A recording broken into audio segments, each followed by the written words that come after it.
Hello everyone, welcome. We are out in nature. There's the ocean, there's my dog. She came with us, though it's very hot today. That it just is what it is. I read a quote today that said, accept what is as if it's from the hand of God, right? And so how do we do that? But I'm not going to be teaching about anything as far as I know today. I put on my journey t-shirt because we're all on this journey of life. Today, we're going to enter into this story by George MacDonald, who is such a profound writer. I can't even say how profound he is, but he knows the path, the spiritual path of Jesus Christ, and I welcome all people of all faiths. He was the mentor, the spiritual mentor of C.S. Lewis. C.S. Lewis said he never wrote a book where he didn't quote George MacDonald directly or indirectly. All right, and so I have a high regard for Tolkien and C.S. Lewis. I love them both very much. They're like fathers to me. And so George MacDonald is like a father and a grandfather to me. I've needed people that were in high places to come alongside and teach me about the depth, because I don't want to just have surface answers for myself or for anybody. And we're worth a lot more than surface answers. So, but that doesn't mean this isn't simple. It's simple at the same time, right? The waves come in and out. Jesus died and rose. There's seasons, like it's hot right now. And last week I had to have a sweatshirt, I think. But anyway, I'll start the book. But welcome here. And I always encourage you to just trust, that you're here for a reason and that God has profound things he wants to do. God is above he and she in your life through you, and to help other people through you as well.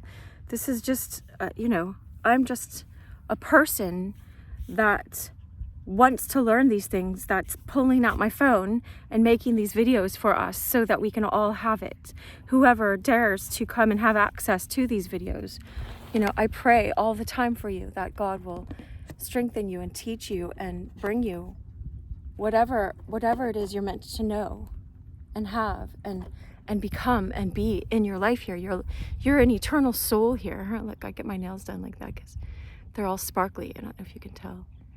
Because we have an etheric nature. We're souls. George MacDonald said that. Don't teach your kids that they have a soul. Teach them they are souls and they have a body. And so, we're not to get carried away with any of these and be an extreme, but there are so many spiritual paradoxes in the spiritual path. It's both and. Anyway, we are also temples of the living God in this body. And so, God will teach us and is patient with us as we go and wander off the path. And, I'm like, pray. If you want to listen to, I think we have over 60 hours of Evelyn Underhill, who also wrote C.S. Lewis and told him his idea of God was too tame. And then he came up with Aslan after that for all the Narnia books. So I read her book, Mysticism, Studying the Nature and Development of Spiritual Consciousness. If you want to go deep, that's why I'm here. So not everyone is going to get it. Not everyone is going to want it. But also, it's hard to go to these places. It's hard to train for the Olympics. It was hard to walk up here, right? But it's as hard as you resist. If you just go, accept, all right, there's hills now, let's do this. Then I try to make all of this fun, this dark night of the soul that we get to go through, where God purifies us and makes us into holy. In Hebrews chapter 12, we read that this morning. It says, he wants us to participate in his holiness. That's an honor. That's an honor. All right, so I think we're doing it through this book. For sure we are, but you can just look at it as a story if you want. I don't want to talk more because some people are here in the playlist and they just want to hear the next chapter.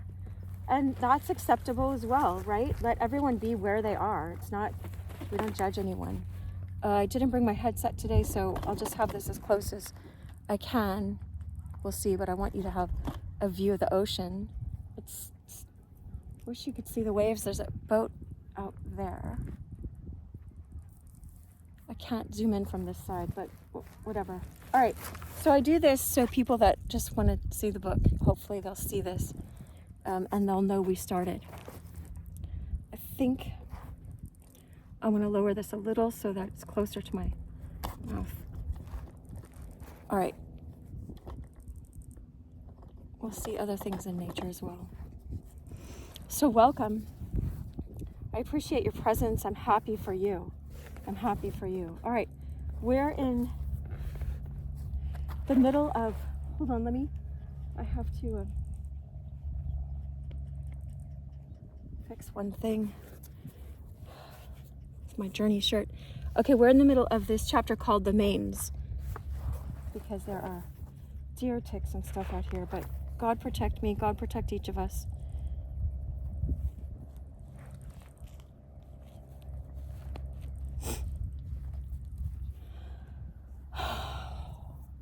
God, enlighten us through this beautiful story.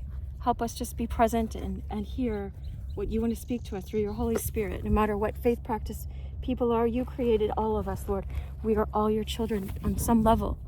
Help us know you on a deeper level. In Jesus' name, amen. Okay, so there's a flood going on. There's a boy in this book called Gibbie, and I'll just start with that. And they speak this Scottish speech sometimes, and I don't always know it. But if it's really complicated, then I do my best to write it in the pinned comments, like I did a few videos ago. I wrote the whole conversation down so we could understand afterwards, at least. Sometimes I just have to get out here, or else this won't happen. I just go, all right, let's go. Anyway, so your legs, man, be longer than they look then, woman, said Jean, glancing the lower part of the stranger person. There's this woman here that they think she drank the night before and stayed in a barn nearby, because there's all this flood, and so they don't know how she got to this house. Oh shoot, there's a piece of glass here.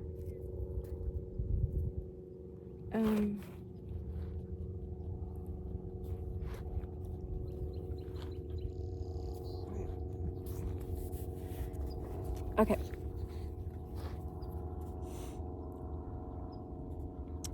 The woman only laughed, a laugh without any laughter in it. What's your will now that you're here? Continued Jean with severity. You came to the Mains to tell them there what kind of, did you come to the Mains to tell us what kind of weather it was? Right, why are you here at this house? So there's a flood that came down the mountain, and it's all around everywhere, and it's flooding the farmlands and all this stuff. This is in Scotland, I think. Anyway,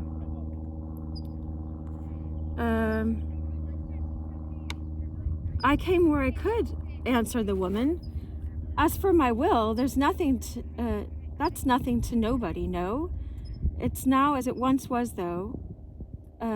If I could get it, there might be a better fort. I think she's saying something for her fortitude, or something to house her. And say, would you give the length of a glass of whiskey? You'll get no whiskey here, interrupted Jean with determination. The woman gave a sigh and half turned away as if she would depart, but however she might have come, it was plainly impossible that she could depart and live. So she had to stay there, even though the ladies say, now we're not giving you whiskey, even though they had it for the other people to warm them up, just a little bit of it, but she could tell that this woman was drinking or something, but whatever, we'll see what happens. Hold on, I might have to see if I have a hat, because it's really hot. I think I have my Aloha hat in here, unless I took it out. Aloha is like so awesome. It's like the spiritual, the Aramaic name for God, Allah. That's how they called God. No, I just have a very hot beanie in here. I don't know what happened to my hat. Lele. Oh, she wants to sit on my lap. All right, we'll deal.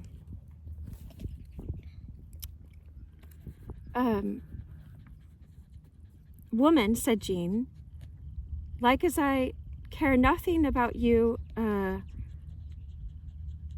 don't think that I don't care nothing. I'm not sure what she says, but I don't like you, nor the look of you.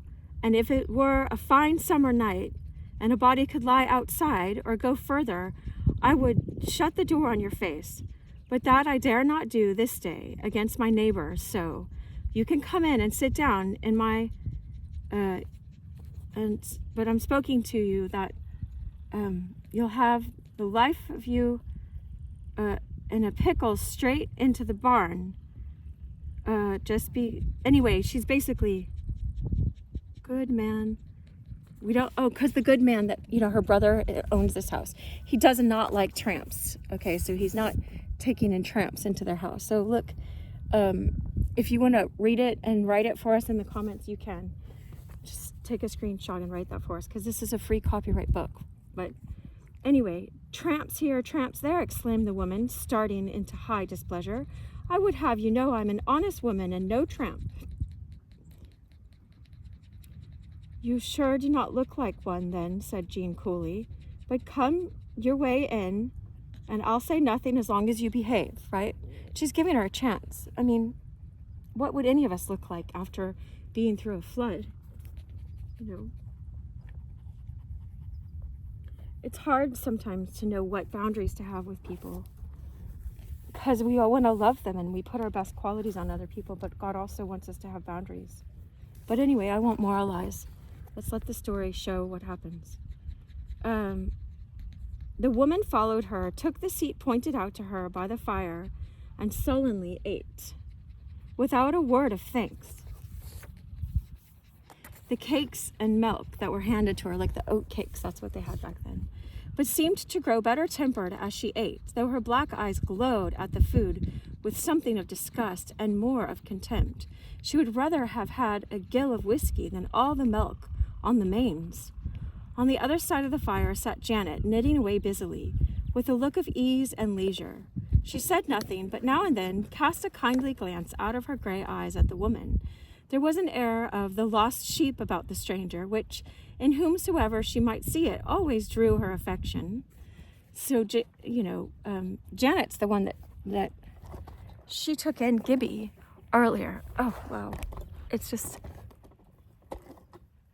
She took in Gibbie, and Gibbie is now her child, and I think she has 5 others. And so,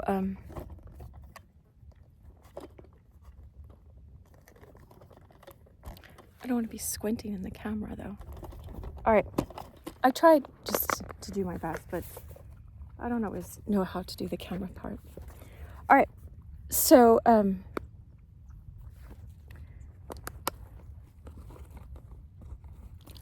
so she noticed, we noticed Janet's just sitting there knitting in calmness. Oh, Leia has something stuck on her. Oh, well. All right. We'll just keep reading. Trust that all the knots will get worked out, we pray. There's a prayer like that. Untie my knots.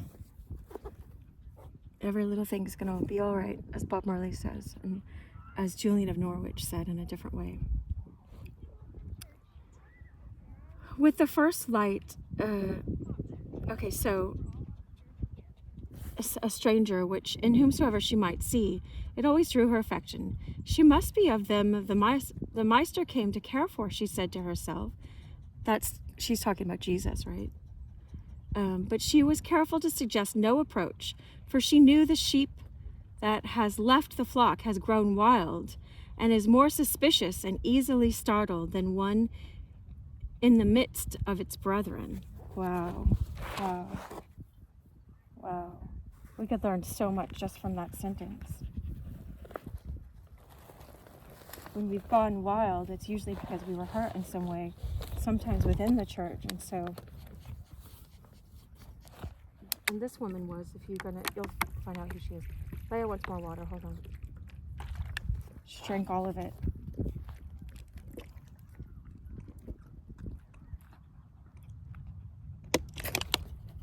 There's a water fountain up here afterwards. Okay, come on, Leia.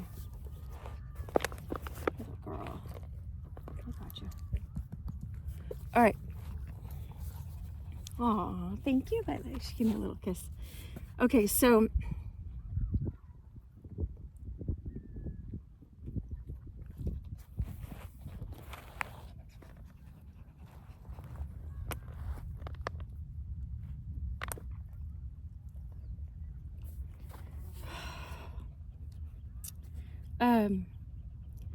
with the first of the light, some of the men on the farm had set out to look for Gibbie, because Gibbie went up on the mountain, well knowing it would be a hard matter to touch Glashgar, that's the mountain.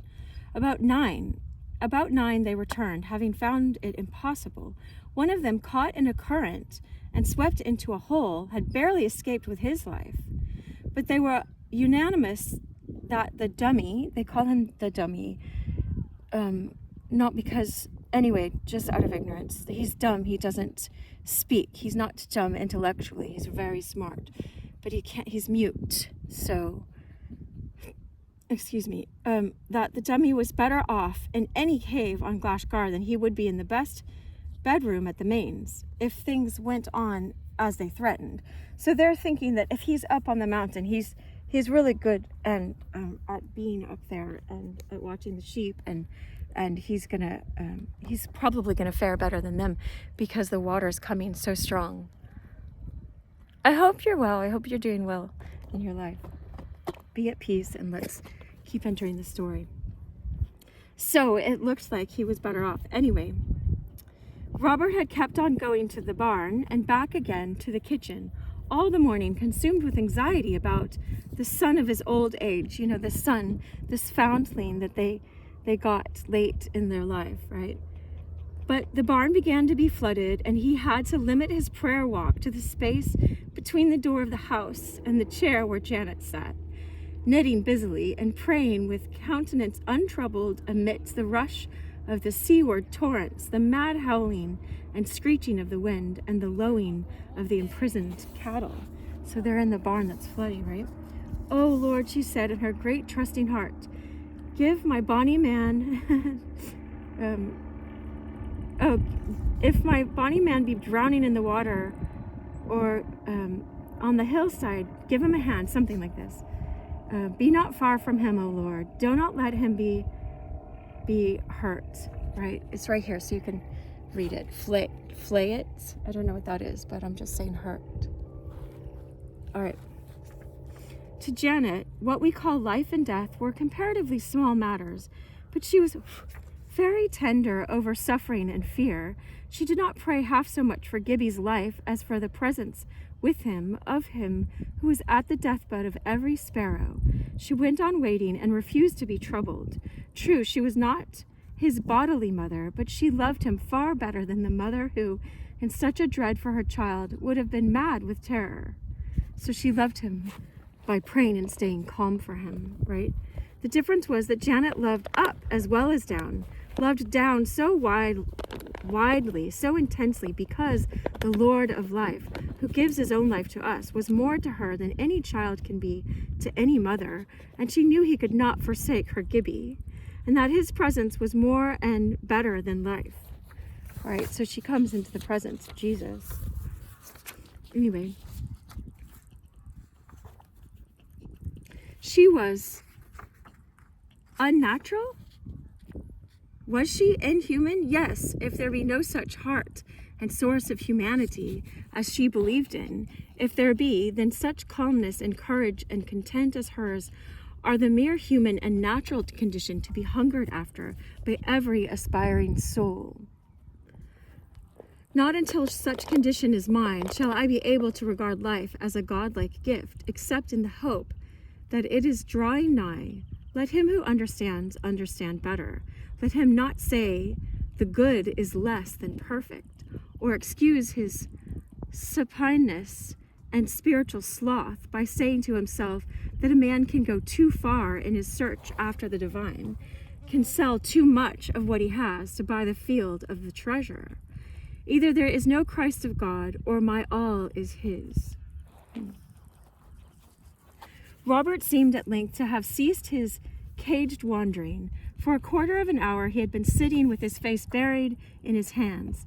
Janet rose, went softly to him, and said in a whisper, "Is Gibbie wore off, Robert?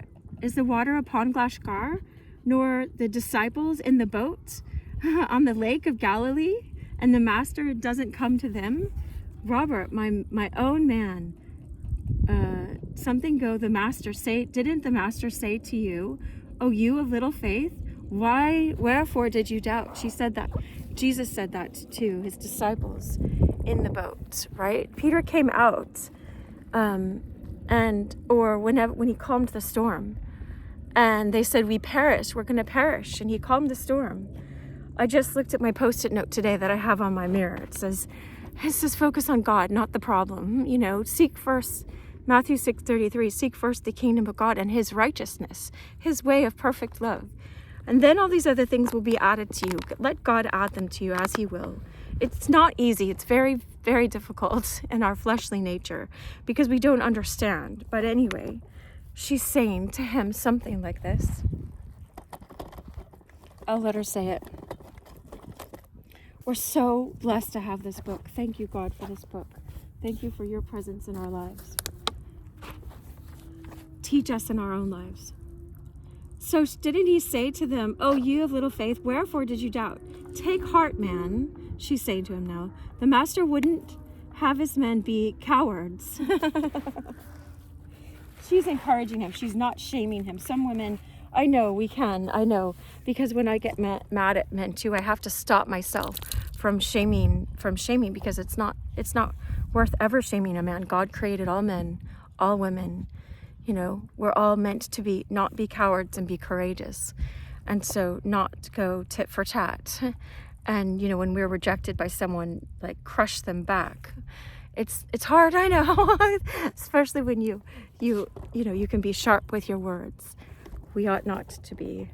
Of course, have boundaries, have strong boundaries.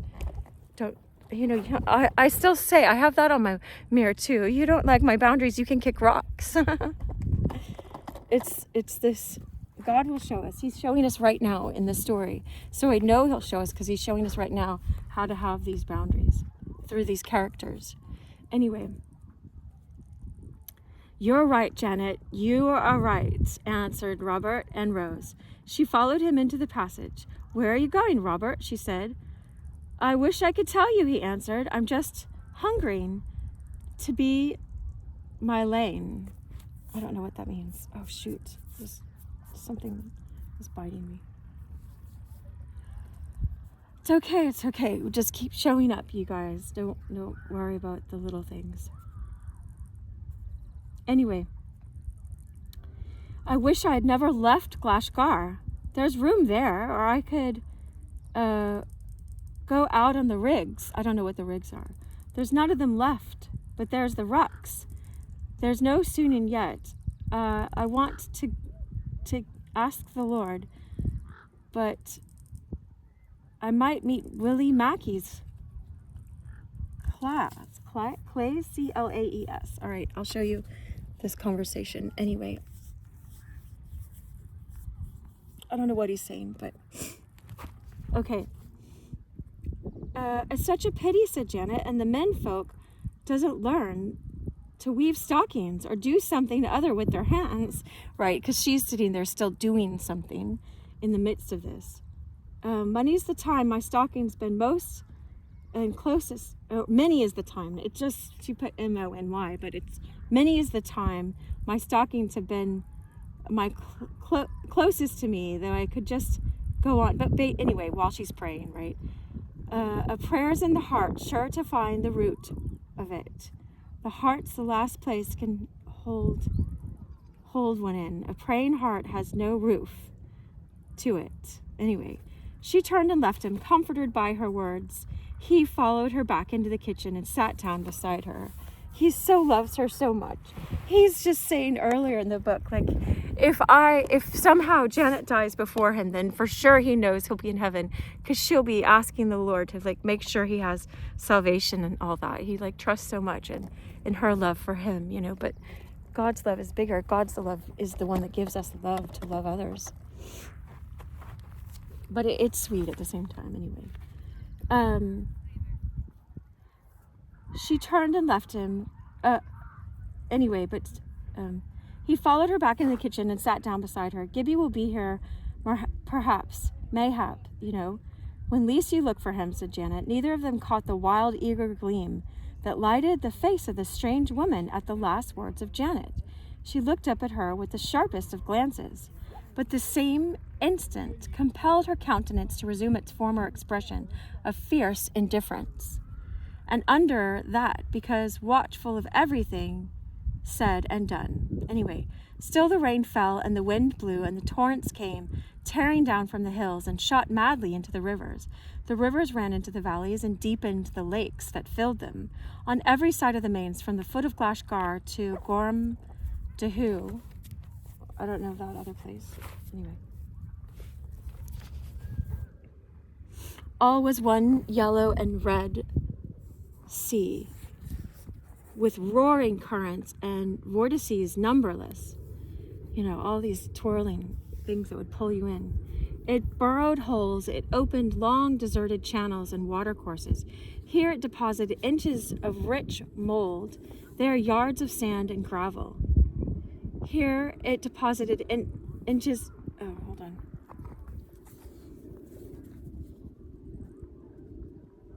here it was carrying away fertile ground, leaving behind only bare rock or shingle where the corn had been waving. There it was scooping out the bed of a new lake. Many a thick, soft lawn of loveliest grass, dotted with fragrant shrubs and rare trees, vanished, and nothing was there when the water subsided but a stony waste or a gravelly precipice. Woods and copses were undermined, and trees and soil together swept into the vast. Sometimes the very place was hardly there to say it knew its children no more. Houses were torn to pieces, and their contents, as from broken boxes, sent wandering on the brown waste, through the gray air to the discolored sea, whose saltness for a long way out had vanished with its hue. Hay mows were buried to the very top in sand. Others went sailing bodily down the mighty stream. Some of them followed or surrounded, like big ducks, by a great brood of ricks for their ducklings. Huge trees went past as if shot down an alpine slide, cottages and bridges of stone giving way before them, wooden mills, thatched roofs, great mill wheels went dipping and swaying and hobbling down. From the upper windows of the mains, looking towards the chief current, they saw a drift of everything belonging to farms and dwelling houses that would float, chairs and tables, chests, carts, saddles, chests of drawers, tubs of linen, beds and blankets, workbenches, harrows, garnels, planes, cheeses, churns, spinning wheels, candles, iron pots, wheelbarrows. All these and many other things hurried past as they gazed. Everybody was looking. For a time all had been silent. "Lord save us," cried Mr. Duff with a great start, and ran for his telescope. A four-post bed came rocking down the river, now shooting straight for a short distance, now slowly wheeling, now shivering, struck by some swifter thing, now whirling giddily round in some vortex. The soaked curtains were flecked and flying in the great wind, and yes, the telescope revealed it. There was a figure in it, dead or alive the farmer could not tell, but it lay still. A cry burst from them all, but on swept the strange boat, bound for the world beyond the flood, and none could stay its course. The water was now in the stable and the cow houses and barn. A few minutes more and it would be creeping into the kitchen. The door and its tributary, the dower and its tributary, the lorry, were about to merge their last difference on the floor of Jean's parlor. Worst of all, a rapid current had set in across the farther end of the stable, which no one had yet observed. Wow. This is life sometimes, right? Jean bustled about her work as usual, nor, although it was so much augmented, would accept help from any of her guests, until it came to preparing dinner, when she allowed Janet and the foreman's wife to lend her a hand. The tramp's wife she would not permit to touch plate the tramp wife. It's not the tramp's wife, the tramp wife, she called her. She would not permit to touch plate or spoon, knife or potato. The woman rose in anger at her exclusion and, leaving the house, waded to the barn. There she went under the ladder to the loft where she had slept and threw herself on her straw bed. As there was no doing any work, Donald was out with 2 of the men, wading here and there where the water was not too deep, enjoying the wonder of the strange looks and the curious conjunctions of things. Donald is a poet, so of course he's present in this present moment. You know, what else can he do?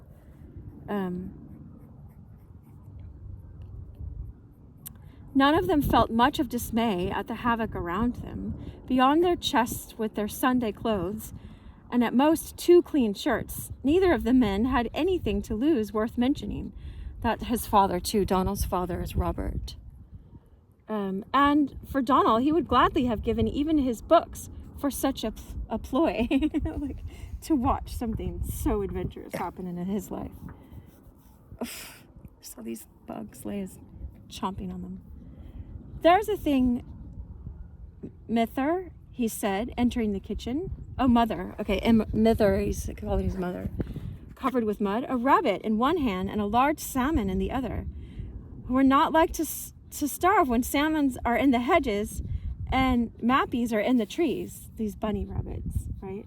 You can just grab one. His master questioned him with no little incredulity. It was easy to believe in salmon anywhere, but rabbits in trees? Anyway, I catched it in the branches of the larch. Donald answered easy enough, for it couldn't run far, and it was basically floating in the water. But for the salmon, he was over and over in the water, and I grabbed him, and I could catch him my own. Anyway, before the flood subsided, not a few rabbits were caught in trees, mostly spruce firs. If you think they're probably going to die anyway, so they in the water, you know. But for salmon, they were taken everywhere among grass, corn, and potatoes in bushes and hedges and cottages. One was caught on a lawn with an umbrella. One was reported to have been found in a press bed. Another coiled round in a pot hanging from the crook, ready to be boiled, only that he was alive and undressed. Like you have to skin the salmon and prepare a fish to cook it. Donald was still being cross-questioned by his master when the strange woman re-entered. Lying upon her straw, she had seen through the fanlight over the stable the swiftness of the current there passing and understood the danger. I doubt, she said, addressing no one in particular, the gale of the stable was going to stand about another half hour, because she was looking out at the stable. So here she was. They're calling her a tramp and a drunk and not valuing her, but she's the one, because she went out and was excluded, God still used it. She saw that the water was coming, was going to take away all their animals, their livestock. This is their livelihood, right? So let's see what happens. God is good. He works in such mysterious ways. Anyway.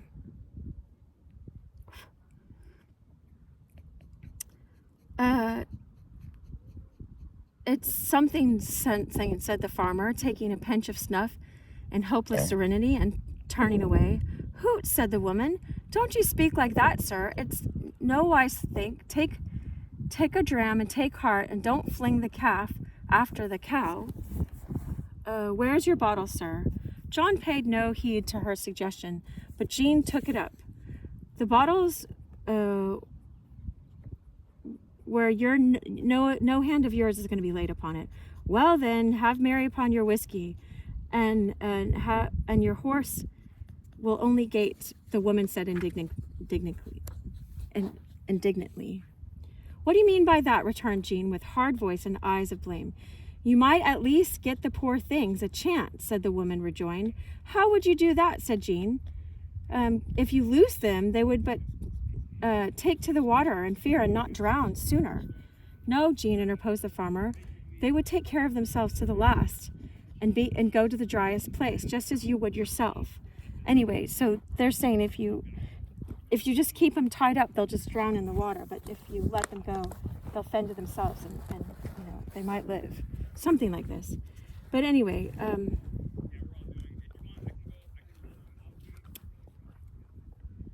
and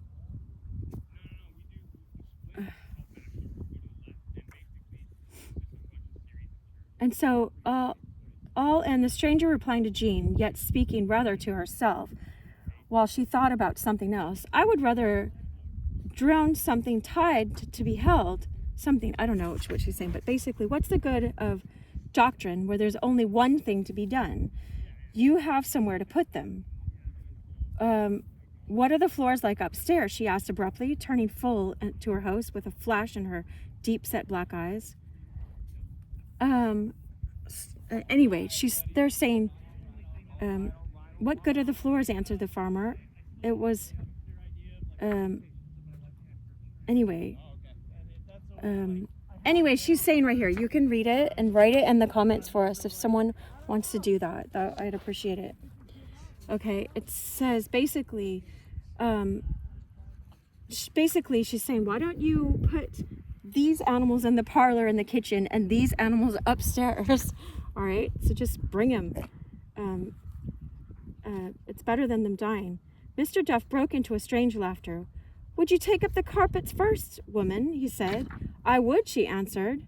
That goes if you have time. Basically, she's saying, you'll buy 2 or 3 carpets for the price of 1 horse, right? And so who cares about the carpets when you can save your horses? And, he said, this woman is right, he cried, suddenly waking up to the sense of the proposal, and shot from the house.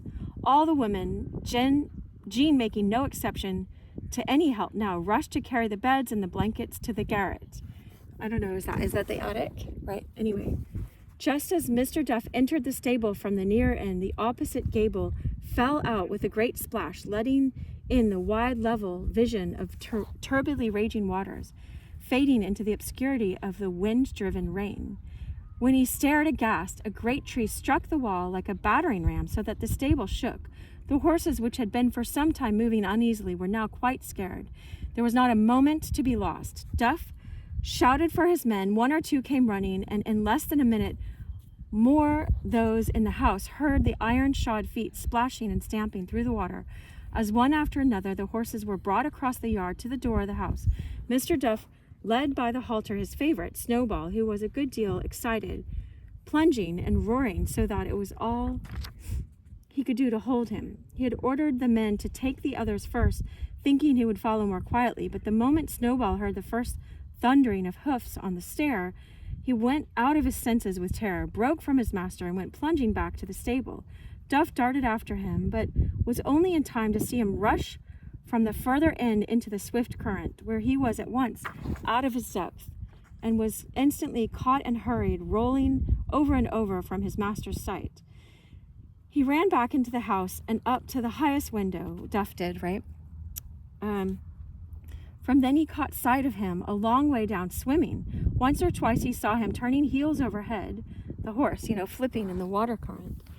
But alas, it was in the direction of the Dower, which would soon, his master did not doubt, sweep his carcass into the North Sea. With troubled heart he strained his sight after him, as long as he could distinguish his lessening head, but it got amongst some wreck, and unable to tell any more whether he saw it or not, he returned to his men with eyes full of tears. He loved that horse. Anyway, chapter 34, that's where we are. Let me make sure the camera's still going, yeah. Glash Ruach, all right.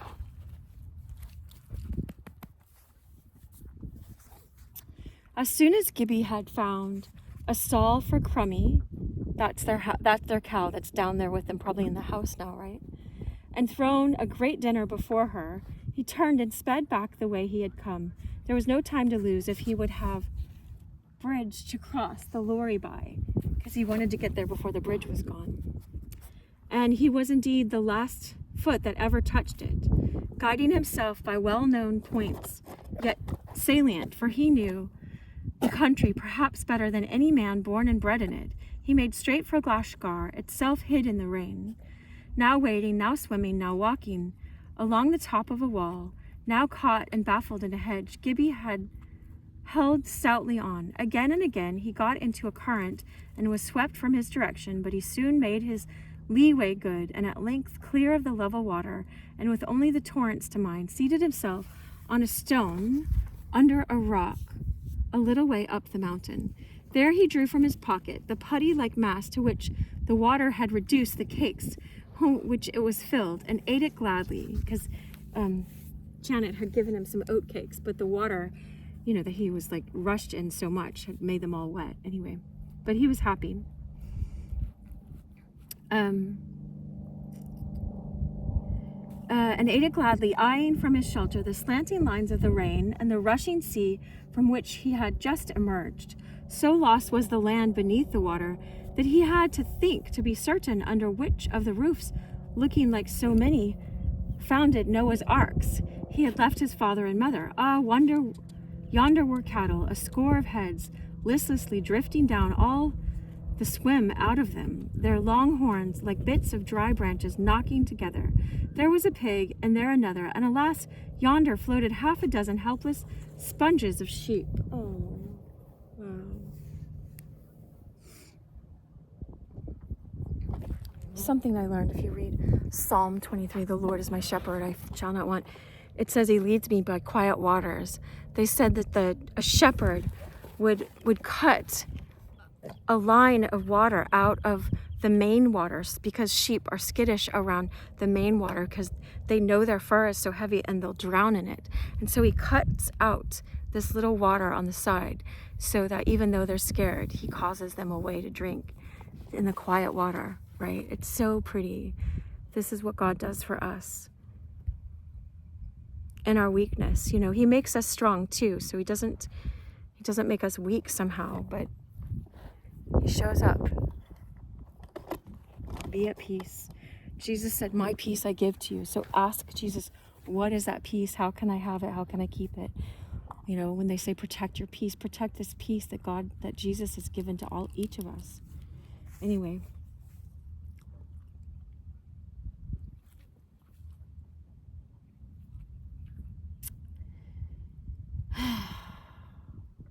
At sight of these last, he started to his feet and set up the hill.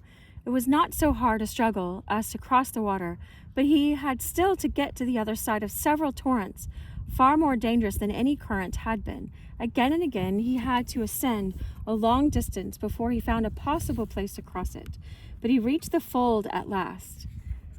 It was in a little valley opening on that where lay the tarn, swollen to a lake. The waters of it were now at the very gate of the pen. For a moment he regretted he had not brought Oscar, but the next he saw that not much could with any help have been done for the sheep beyond what they could, if at liberty, do for themselves. Left where they were, they would probably be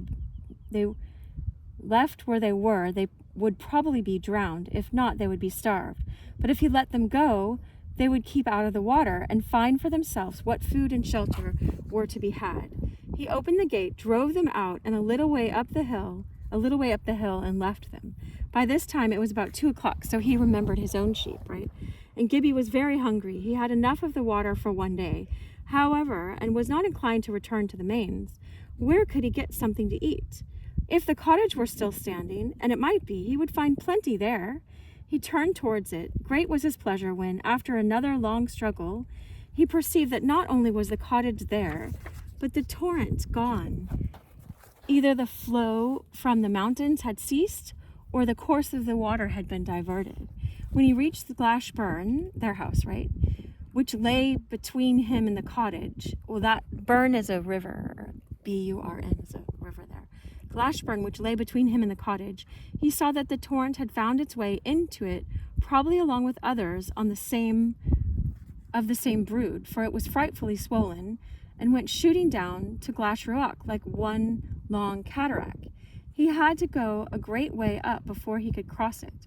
When at length he reached home, he discovered that the overshooting stream must have turned aside very soon after they left, for the place was not much worse than then. He swept out the water that lay on the floor, took the driest peats he could find, succeeding with the tinderbox and sulphur match at the first attempt, lighted a large fire, and made himself some water brose, I don't know what water bros is. Anyway, which is not only the most easily cooked of dishes, but is as good as any for a youth of capacity for strong food. Anyway, his hunger appeased, he sat resting in Robert's chair, gradually drying and falling asleep, slept for an hour or so. When he woke, he took his New Testament from the shelf on the top, right, and began to read. Of late, he had made a few attempts upon one and another of the epistles, but not understanding what he read, had not found profit, and was on the point of turning finally from them for the present, when his eye falling on some of the words of St. John, his attention was at once caught, and he had soon satisfied himself, to his wonder and gladness, that his first epistle was no sealed book any more than his gospel. To the third chapter of that epistle he now turned, so 1 John chapter 3, right? And read until he came to these words, "Hereby perceive we the love of God, because he laid down his life for us. We ought to lay down our lives for the brethren, for brothers and sisters, for everybody else," right? So climb the hills, get your phone out and read a book for other people or whatever it is for you. All right, wow, God just reminded me of the one sock I put on today. I don't have the other anymore, right? But look, it came in the rotation again, it was clean. It says, "You can change the world, girl." It has lipstick on it, right? It's so funny. I found it at a drugstore. See, I just have a striped sock so it doesn't look too out of place, but keep believing that you can, and you can, right? We have Christ in us. He's God. The God-man's in us, or can be. And I mean, God created each of us and gave us the capacity to say yes to Jesus, right? So just say yes and see what happens, right? Ask God to help you say yes. I talk about it in lots of my books, and you can ask me in the comments, and I'll always write back, or someone good. God, send someone if I don't see it somehow in the future. Moderators or someone, we don't know the future. Anyway, we have right now. And so he saw that right now we ought to lay down our lives for the brethren. What learned him that, said Gibbie to himself. Janet had taught him to search the teaching of the apostles for what the Master had taught them. He thought, and at last remembered, "This is my commandment, that ye love one another as I have loved you." Jesus said that. And the word commandment is the word entele. I just talked about it a couple videos ago. Maybe the one on the pier. Maybe the one on Boys of Summer song. Entele is en my telos. That's the two Greek words. Walk in this direction. Join me on this high path of high love, right? Anyway, love as I have loved you. And here am I, said Gibbie to himself, sitting here in the idlest way with my fire and my bros and my Bible, and the world underneath Glashgar lying in a speat, a flood. I cannot lay down my life to save their souls. I must save for them what I can. It may be but a hen or a calf. I must do the works of him that sent me. And he's the one that'll save the men, right? We save them from their lives, sometimes even by teaching psychology and truth. We save people from addictions so that they can find higher truths and find the salvation of your soul.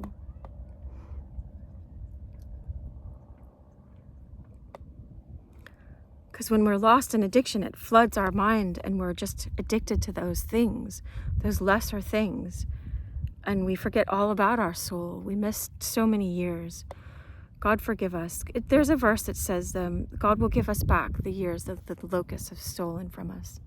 I pray this for us, God. I was just contemplating that on the way here. Because I was caught up in something. I had to do all this court stuff, and it was just like, anyway, God knows. God knows. God, give us back the time that was stolen from us. Or if we had to do this, then teach us from it. Whatever your will is, God.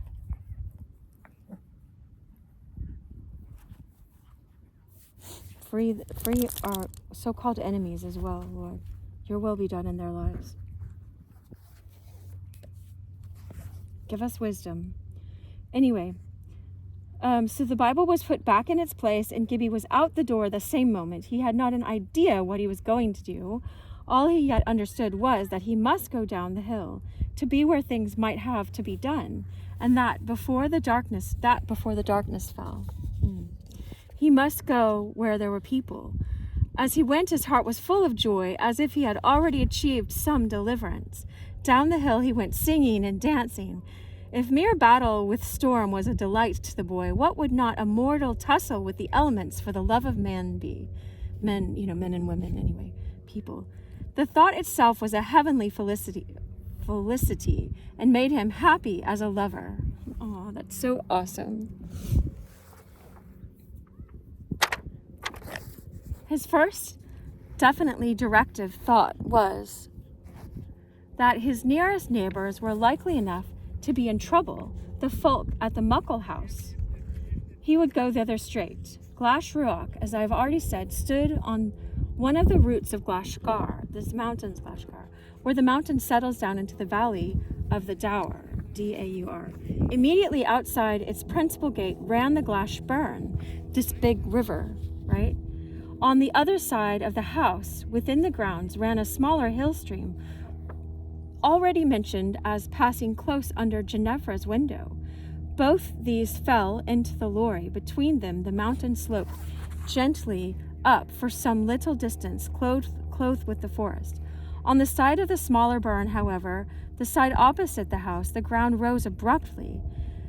There also grew firs, but the soil was shallow, with rock immediately below, and they had not come to much straight from the mountain. Between the two streams, Gibbie approached the house through larches and pines, raving and roaring in the wind.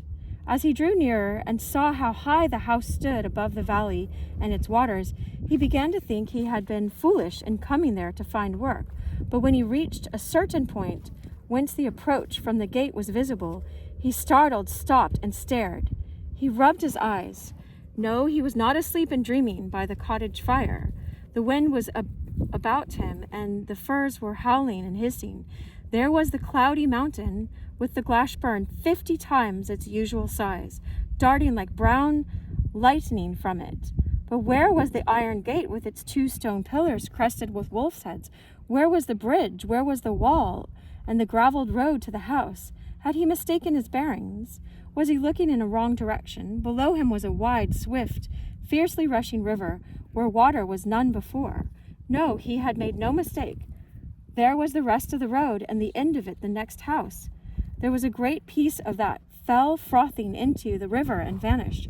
Bridge and gate and wall were gone utterly. The burn had swallowed them, and now, foaming with madness, was roaring along a great way within the grounds, and rapidly drawing nearer to the house, tearing to pieces and devouring all that defended it.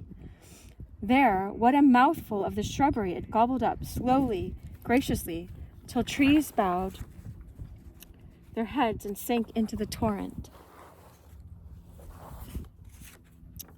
But the moment they touched it, shot away like arrows. Would the foundations of the house outstand it? Were they as strong as the walls of Babylon? Yet if the water undermined them, down they must. Did the laird know that the enemy was within his gates? Not with all he had that day seen and gone through had Gibbie until now gathered any notion of the force of rushing water. Rousing himself from his bewildered amazement, he darted down the hill. If the other burn was behaving in like fashion, then indeed the fate of the house was sealed. But no, huge and wild as that was also, it was not able to tear down its banks of rock. From that side the house did not seem in danger. Mr. Galbraith had gone again, leaving Ginevra to the care of Mistress MacFarlane, with a strict order to both, and full authority to the latter to enforce it, that she should not set foot across the threshold on any pretext, or on the smallest expedition, without the housekeeper's attendance. He must take Joseph with him, he said, as if he was going to the Duke's. But she could send for Angus upon any emergency. Anyway, so the laird had of late been of so little home that the establishment had been much reduced. Mistress MacFarlane did most of the cooking herself, had quarreled with the housemaid, and not yet got another, and Nicey dismissed, and the kitchen maid gone to visit her mother, was left alone in the house with her mistress, if such we can call her, who was really her prisoner. At this moment, however, she was not alone, for on the other side of the fire sat Angus, not thither attracted by any friendship for the housekeeper, but by the glass of whiskey of which he sipped as he talked. Many a flood had Angus seen, and some that had done frightful damage, but never one that had caused him anxiety, and although this was worse than any of the rest, he had not yet a notion how bad it really was, for as there was nothing to be done out of doors, he was not fond of being idle. He had been busy all the morning in the woodhouse, sawing and splitting for the winter store, and working the better that he knew what honorarium awaited his appearance in the kitchen. In the woodhouse he only heard the wind and rain and roar, and he saw nothing of the flood. When he entered the kitchen, it was by the back door, and he sat there without the smallest suspicion of what was going on in the front. So he didn't know they were just about to be swept away. Ginevra had no companion since Nicey had left her. That's Donald's sister, and now Gibbie's sister too, because he's adopted in that family, Janet's daughter. And her days had been very dreary, but this day had been the dreariest in her life. Mistress MacFarlane made herself so disagreeable that she kept away from her as much as she could, spending most of her time in her own room with her needlework and some books of poetry she had found in the library.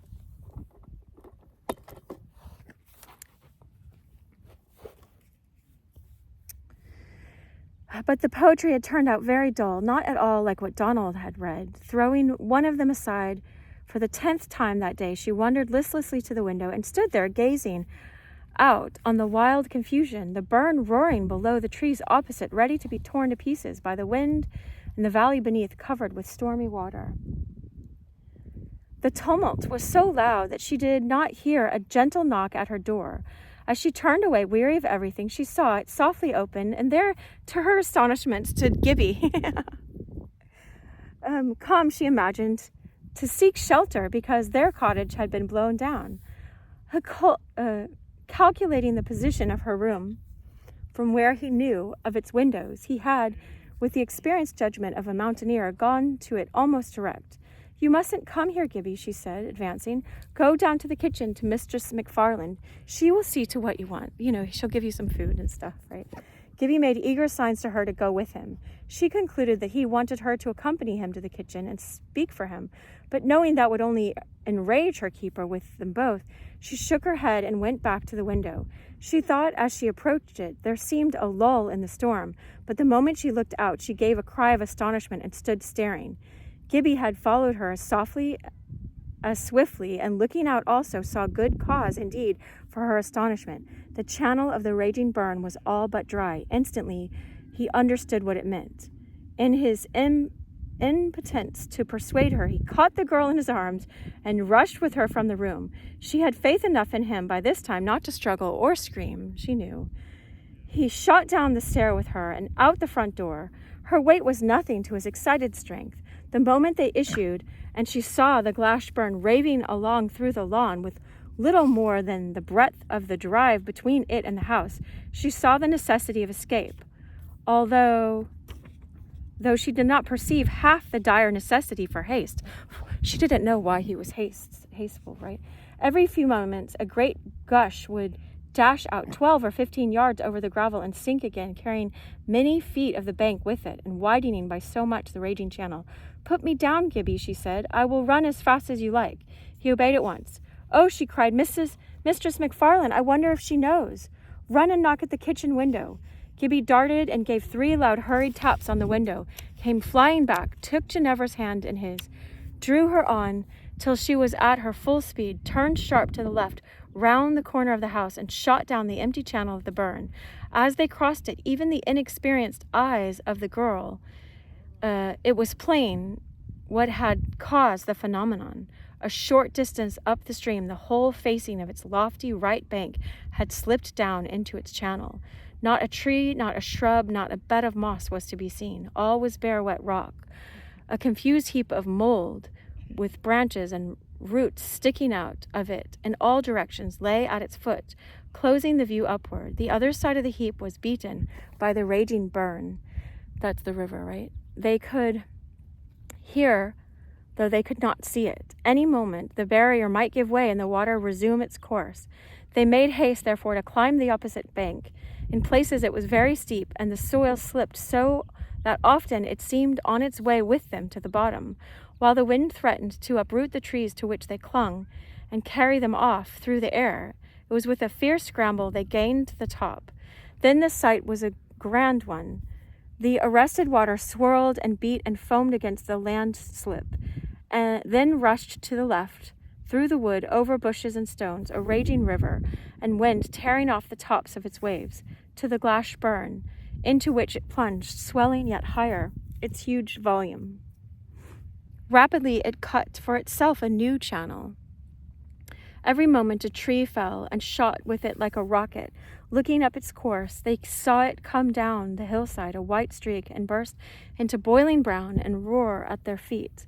The wind nearly swept them from their place, but they clung to the great stones and saw the airy torrent, as if emulating that below it, fill itself with branches and leaves and lumps of foam. Then first Ginevra became fully aware of the danger in which the house was, and from which Gibbie had rescued her. Augmented in volume and rapidity by the junction of its neighbour, the Glash burn was now within a yard, so it seemed, from that height at least of the door. But they must not linger. The nearest accessible shelter was the cottage, and Gibbie knew it would need all Ginevra's strength to reach it. Again he took her by the hand. "But where's Mistress MacFarlane?" she said. "Oh, Gibbie, we mustn't leave her."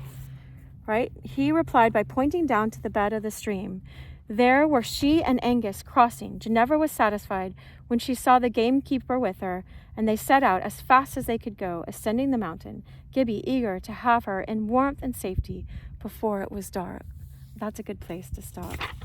Well, wait. There's 1.5 more pages for this chapter. Anyway, I'll keep going. 2.5.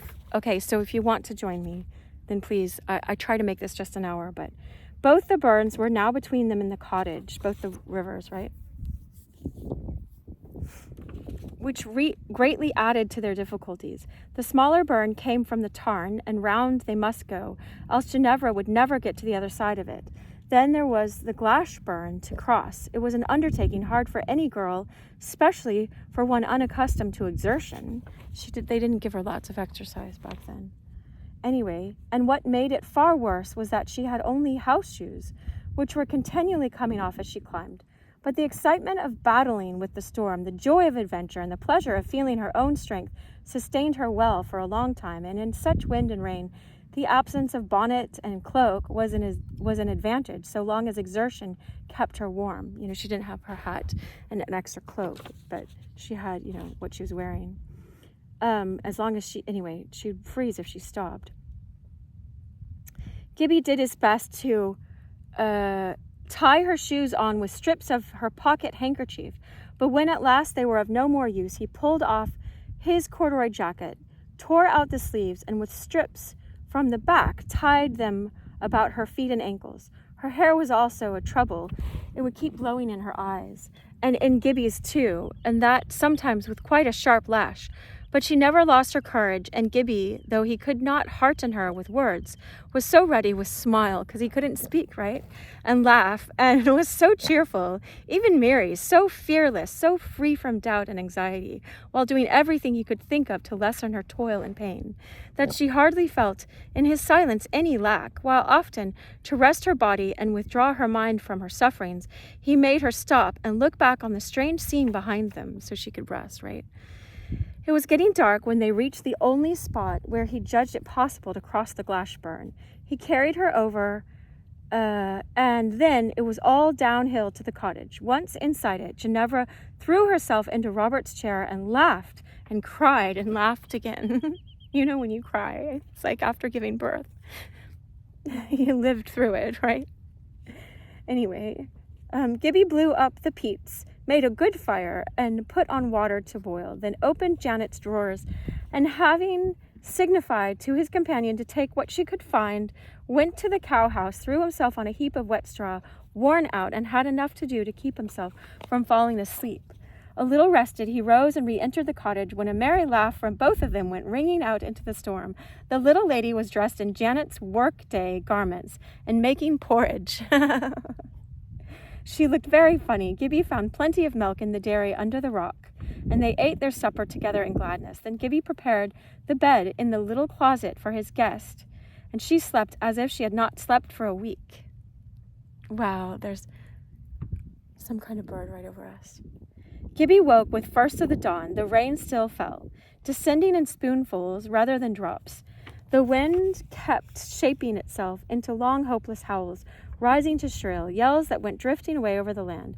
And then the howling rose again. Nature seemed in despair, right? It's like the earth groans, waiting for its redemption. There's a verse that says that.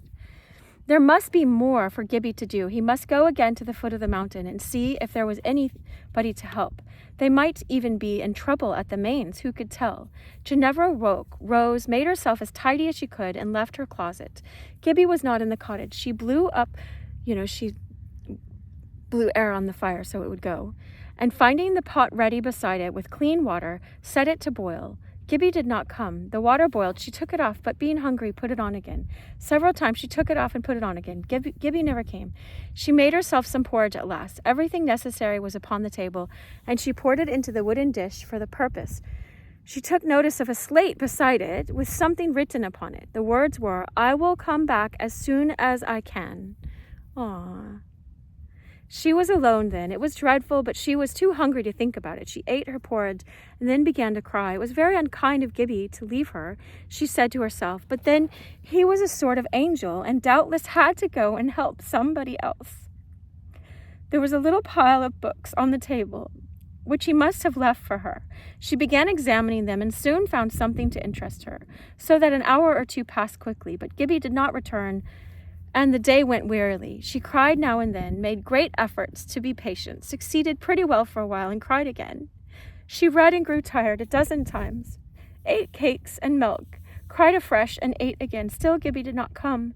Before the day was over, she had a good lesson in praying.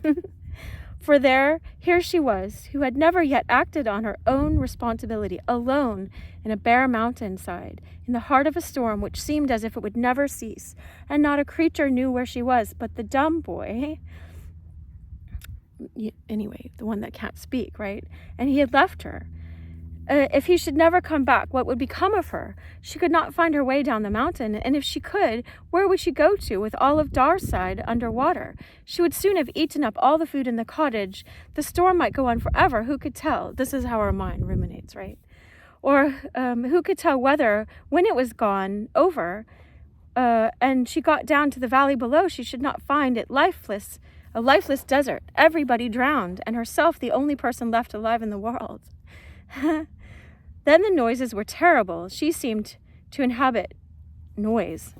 Here, Lele. Hold on, just a second, Leia. Through the general roar of the wind and water and rain, every now and then came a sharper sound, like a report of a crack, or followed by a strange low thunder, as it seemed. They were the noises of stones carried down by the streams, grinding against each other, and dashed stone against dashed stone, and of rocks falling and rolling and bounding against their fast-rooted neighbors. When it began to grow dark, her misery seemed more than she could bear, but then, happily, she grew sleepy and slept the darkness away. With the new light came new promises and fresh hope. What should we poor humans do without our God's nights and mornings, right? Today is the new morning. It's almost noon now, I think. I can't remember. No, not yet noon. It'll be, anyway. Our ills are easier to help than we know, except the one ill of a central self, when you're all about only your lower self, which God himself finds it hard to help. It no longer rained so fiercely, the wind had fallen, and the streams did not run so furious a race down the sides of the mountain. She ran to the burn, got some water to wash herself. She could not spare the clear water, of which there was some still left in Janet's pails, and put on her own clothes, which were now quite dry. Then she got herself some breakfast. After that, tried to say her prayers, but found it very difficult, for do what she might to model her slippery thoughts, she could not help, as often as she turned herself towards him, seeing God like her father, the laird. So her father was a cruel man and not present with her, and used people, and came up with schemes. And so she didn't know that God was so good as much as she tried. Anyway, the next chapter we'll go into is chapter 35, the whelp. All right. Thank you for being here. Much love.